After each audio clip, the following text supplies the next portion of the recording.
Hey guys, I am filming yet again because, as I said before, I feel bad for not being more active on this channel.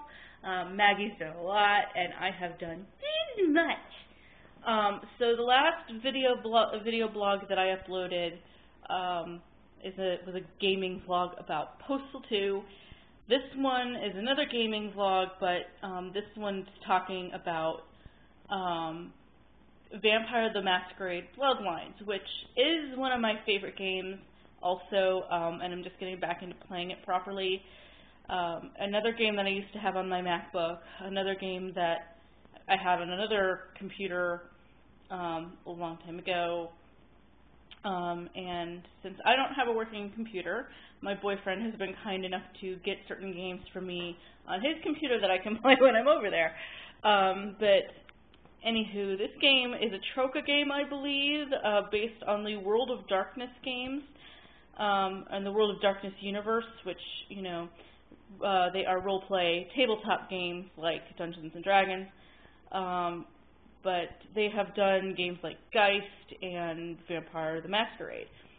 Now, I'm not entirely sure of the history of the video game versions.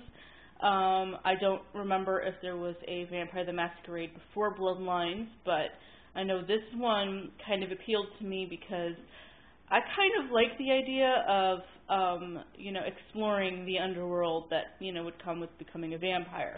Of course, you know, kind of don't want to be a vampire myself in real life, but it's fun in a video game. Either way, in this game you choose one of several types of vampires. There's the Bruja and the Gangrel, Malkavian, which are the nutty ones. I love playing Malkavian. They are one of my favorites because they are just so nuts.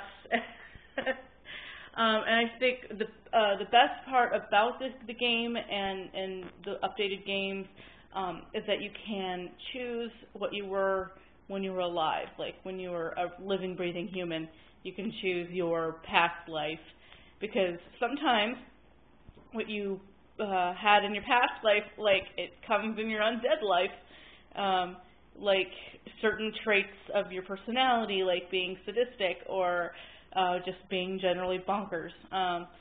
But I think what's fun about this game is not just the playing as a vampire and being able to, you know, see and control how you feed when you're drinking blood in the game, but it's kind of like the political aspects of this vampire underworld. It's, you know, it's really kind of fascinating that, you know, such creatures would have such a tight hold on politics and on, you know, control of all kinds.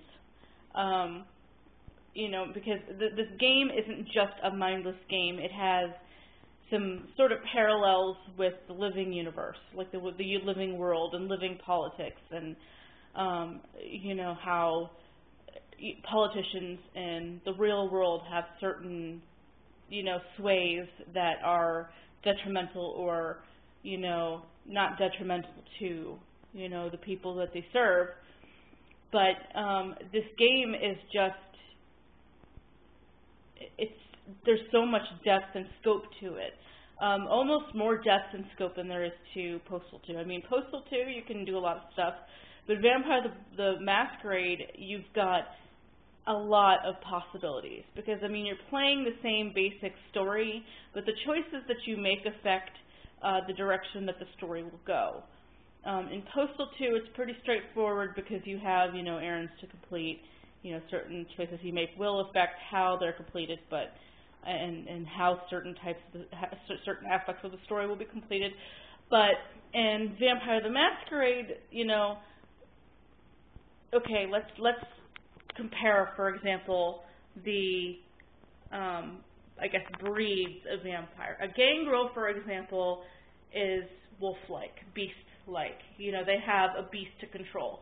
A Malkavian has their insanity to control or to see through in some way. There are, like, the ones who can, I think it's a Bruja or something like that, who has more of a rebellious tendency. There's another one that Tremere, I believe, that has the control of blood magic, which is kind of a no-no in vampire politics. But the whole game has so much depth to it that it just kind of boggles your mind. There's so much to take in, so much to remember, even when you're just playing it.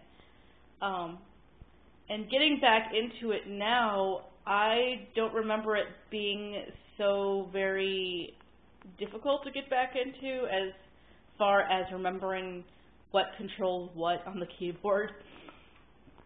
I think it was configured differently on my old computer, but anyway, the whole thing with this game is just, it's fascinating. There's so much to explore, and you know, you're in the underbelly of a big city, you know, an underbelly of culture, and there's different vampire mannerisms to control, different powers to control, and it just, the whole thing is just elaborate.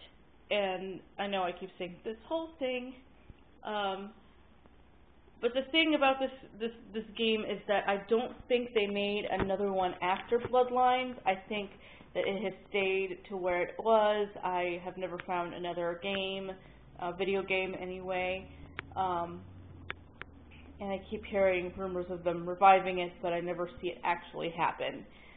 But either way, it's just, you kind of have a sense of the emotion of humans getting transferred and kind of mutated when you turn into a vampire. You still have, you know, interests to protect. You still have things that must be done or things you think must be done, and you still have enemies. It's just in a much different way. I think that for those of you who have not played this game, you should try it. Steam's got it. I think there's a patch you have to get to fix certain gameplay glitches from the original Steam download, but this game is original in a lot of ways. You know, there are games that are similar in, you know, what they were trying to accomplish by way of, you know, the storyline, but I've never seen anything that, you know, plays so intricately. And I think my absolute favorite thing about this game is just the complexity of character and the complexity of what you encounter in the universe. So I could say probably a lot more about this game, but I'm just going to see how many of you out there have played this game, and what do you think about it? I know a lot of people are just like, well, the graphics are crappy. Well, this is an older game also. This was around, I believe, the same time that Postal 2 was released. So, of course, the graphics aren't on the scale of GTA or Evil Within or a lot of the games that are out right now. So I'd like you guys to keep that in mind if you're going to be doing a first-time playthrough of it. I also recommend that when you get started in it, go slowly. Let yourself get adapted to it, and don't, you know, just rush into it, because that can kill you much faster. I think I can say that of any game, but anyway. But no, that's Vampire the Masquerade Bloodlines, at least from my point of view. So, hope you guys are having a good day, and I'll talk to you guys later.